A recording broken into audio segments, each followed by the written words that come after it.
Continuando con los presupuestos de la responsabilidad civil, nos toca ver ahora lo atinente a los factores de atribución. Recuerden ustedes que para que haya responsabilidad civil, en este tramo, en esta etapa del cursado de la materia, vemos los 4 requisitos o presupuestos o elementos de la responsabilidad. Saber el daño causado, la antijuridicidad, la relación causal y el factor de atribución. Nos vamos a organizar de la siguiente manera. Vamos a hacer un primer video con las nociones generales de los factores de atribución, esto es cuál es el concepto o cuál es la idea que tiene el código en relación a esto. Luego un segundo video donde vamos a analizar los factores subjetivos y el tercero destinado a los factores objetivos de la responsabilidad. Este presupuesto de la responsabilidad es el que más atrae, por decirlo de alguna manera, porque aquí es donde más nítidamente se ve la separación que tiene la responsabilidad civil de la responsabilidad penal, y es en donde podemos empezar a pensar en una responsabilidad sin culpa, que por ahí es impensada. En materia de responsabilidad civil, uno tiene que ubicarse en el denominado acto dañoso civil. Pensemos, por ejemplo, un accidente de tránsito, un automotor que colisiona con un peatón que va cruzando la calle. En el acto dañoso civil siempre nos encontramos con 2 protagonistas. Uno de los protagonistas es el que aportó la fuerza dañadora y hay otro protagonista que es el que aportó un bien que resultó dañado. Acá el que aporta la fuerza dañadora en el ejemplo es el automotor, ¿eh? Va conducido y ocasiona el daño, y tenemos del otro lado a la víctima, que es la que sufre el daño, pero que también aporta un bien, que es su integridad psicofísica. Acá, si algo nos queda claro, es que existe un damnificado que va a tener que cargar con las consecuencias económicas del daño. La pregunta que acá nos surge es ¿a quién adjudicamos económicamente el daño?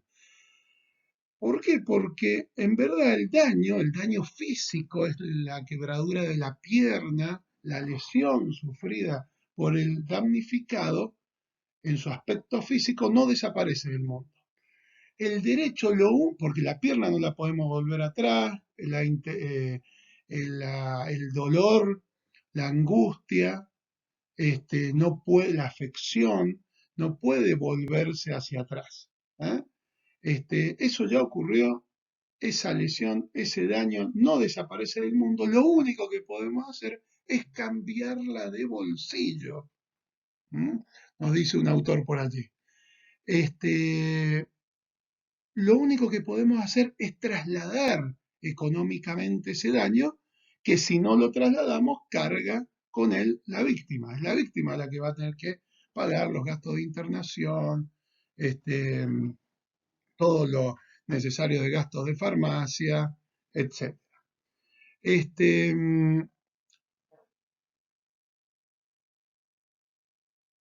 Serán entonces las reglas de la justicia y la de equidad las que no darán la respuesta en este caso. Hay que trasladar el daño de la víctima al autor o a quien aportó esa fuerza dañadora. Bueno, esa es la pregunta que vamos a tratar de ir respondiendo. Esto tiene que ver mucho con la evolución de la responsabilidad civil, en donde hemos pasado de un concepto tradicional donde la mirada estaba puesta en quién era el responsable, y por eso la denominación de la materia, responsabilidad civil, mirábamos más al deudor, mirábamos más a quién era el autor del daño. El autor era el protagonista central de nuestra materia, de la responsabilidad civil, y así es en materia penal. Es el autor del delito el protagonista central. Acá, en este concepto tradicional, analizamos el daño injustamente causado. ¿Mm? Nosotros acá analizamos la responsabilidad como una sanción al ofensor, como una sanción al autor. ¿Eh?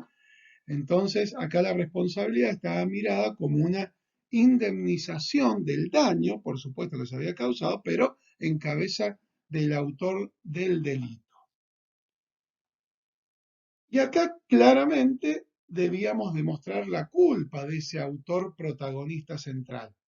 ¿Por qué? Porque como decían los franceses, en ese Código Napoleón de 1804, y lo refleja el Código de Vélez, ya lo vamos a ver después, en su artículo 1109, no hay responsabilidad sin culpa. Es decir, si queremos hacer responsable al autor, deberemos acreditar la culpa más allá de acreditar el daño. Si no, la responsabilidad no procede. Esto cambió y hoy día sostenemos un concepto moderno de la responsabilidad civil donde el eje o el foco ya no se pone en el autor del daño, sino en la víctima. Eso llevó a que se cambie la denominación de la materia y se habla de derechos de daños en vez de responsabilidad civil. Acá la pregunta que nos hacemos es ¿quién debe soportar el daño? Y el protagonista central de nuestra materia ya dejó de ser el deudor y ahora es el acreedor, que es la víctima. ¿Mm? La víctima es la que nos preocupa si es que no sale resarcida. ¿Mm? Acá ya pasamos, fíjense ustedes, del daño injustamente causado al daño injustamente sufrido. Nosotros decimos, es injusto que la víctima tenga que correr con las consecuencias económicas del daño. ¿Mm? Entonces ya la responsabilidad acá no es sanción, sino que la responsabilidad es distribución. Acá hay indemnización, por ejemplo, a cargo del dueño de la cosa que causó el daño. El dueño de la cosa, el dueño del automotor, estaba en su casa y el automotor era manejado por otro y se reventó el neumático, ahí como aparece en la foto, y colisionó con la víctima. Bueno, y el que tiene que responder es el dueño del automotor que estaba en su casa. ¿Eh? Acá la responsabilidad, fíjense, es distribución. No estamos sancionando una conducta porque no hubo conducta del dueño del automotor. ¿Eh? Acá la responsabilidad distribuye el daño y elige a quién debe soportarlo. ¿Eh? Entonces lo asigna económicamente a alguien. En este caso al dueño del automotor. Entonces, se comienza a hablar, fíjense ustedes, de daños por actividad lícita. ¿M? Por actividad lícita. Acá la verdad que no hubo ningún hecho culposo, ya vamos a ver que también se modificó el concepto de antijuridicidad, lo van a ver en la otra clase, pero aun cuando no haya culpa, puede haber responsabilidad. Aparece este nuevo axioma, no hay responsabilidad sin daño. ¿Mm? Acá es donde se nos abre la cabeza y nos separamos del derecho penal y podemos decir que se puede hacer a alguien responsable aun cuando no haya culpa, en tanto y en cuanto haya causado un daño. Es decir, sería responsable solo por ser causante del daño y, por supuesto, otros presupuestos de la responsabilidad que vamos a ir analizando. Entonces los presupuestos, para recordarlo, son el daño, que ya tuvimos la clase, relación de causalidad, que ya la van a tener, antijuridicidad o ilicitud, que ya la tuvieron, y lo que nos toca hoy, el factor de atribución de la responsabilidad. Acá, cuando vemos el factor de atribución, la pregunta que nos hacemos es a quién adjudicamos esa carga económica del daño, porque como dijimos recién, el daño físico no desaparece del mundo. Lo único que podemos hacer es cambiarlo de bolsillo. Y para definir el factor de atribución nosotros nos tenemos que poner o pensar en el sujeto dañado, en la víctima. ¿Mm?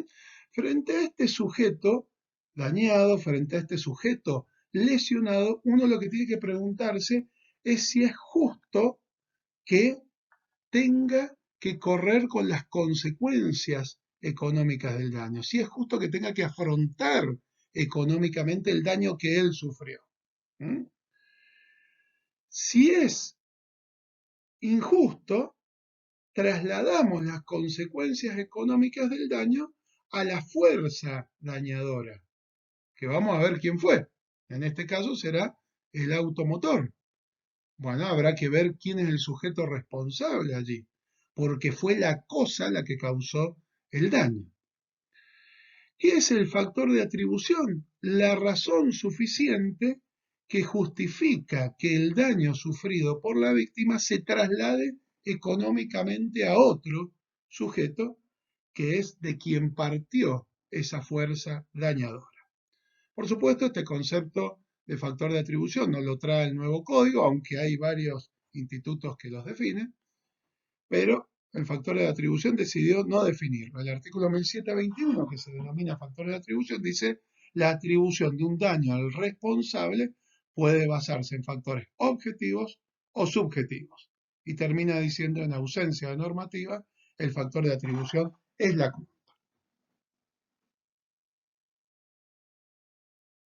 Ahora bien, la razón suficiente por la cual se trasladan las consecuencias económicas del daño a veces van a anidar en la reprochabilidad de la conducta del autor. Si anidan en la reprochabilidad de la conducta de su autor, a ese factor lo denominaremos subjetivo. ¿Mm? Estos factores subjetivos pueden ser la culpa o el dolo, que lo vamos a ver enseguida. Eh, Acá en este esquema que yo les indico, aparece la eximente de responsabilidad. Esto ustedes cuando lo estudien tienen que analizar el factor de atribución y tienen que analizar la causal de liberación o la eximente de responsabilidad. Si el factor es subjetivo y al autor se le atribuye culpa o dolo, ese autor que va a ser demandado en el juicio, la defensa que va a tener que oponer es la demostración de la no culpa. Entonces, ese autor que es demandado en el juicio, para liberarse va a tener que demostrar que fue diligente. Va a decir, miren, yo fui diligente. El artículo 1724 del nuevo código dice son factores de atribución subjetivos la culpa y el dolo. Pero también tenemos los factores objetivos. Acá también se trasladan las consecuencias económicas del daño, pero la razón no se basa en la reprochabilidad de la conducta. De hecho, puede no intervenir la conducta del autor y lo mismo trasladarse las consecuencias económicas del daño. Ya lo vamos a ver. Dos de los factores más conocidos son objetivos, son el riesgo creado y la garantía. Fíjense cómo cambia la eximente de responsabilidad acá. Acá ya no me alcanza con decir fui diligente, porque la verdad que la diligencia debida no estaba en juego. La diligencia debida era irrelevante. ¿Mm? Por lo tanto, a quien se demande como responsable por haber creado el riesgo, o porque tenía en su cabeza un deber de garantía, la única forma de defenderse y liberarse es diciendo, miren, yo no fui, fue otro el causante del daño, fue la víctima la que se causó el propio daño tirándose abajo de la rueda del auto. Fue un tercero por el cual yo no debo responder, el que causó la colisión. ¿Mm? fue el hecho de la naturaleza, esto es un caso fortuito o fuerza mayor, la causa del daño. Entonces, la única forma de liberarse frente al factor objetivo es acreditando una causa ajena o lo que es lo mismo, la interrupción del nexo causal. Tema que van a analizar cuando vean relación causal. Fíjense ustedes, en 1722 les dice el factor de atribución es objetivo cuando la culpa de la gente es irrelevante a los efectos de atribuir responsabilidad. ¿Mm? En tales casos, el responsable se libera demostrando la causa ajena, excepto disposición legal en contrario, porque hay supuestos especiales de responsabilidad objetiva en donde prevén unas eximentes un poco más estrictas. ¿Mm? Bien, entonces vamos ahora a analizar los factores subjetivos de atribución.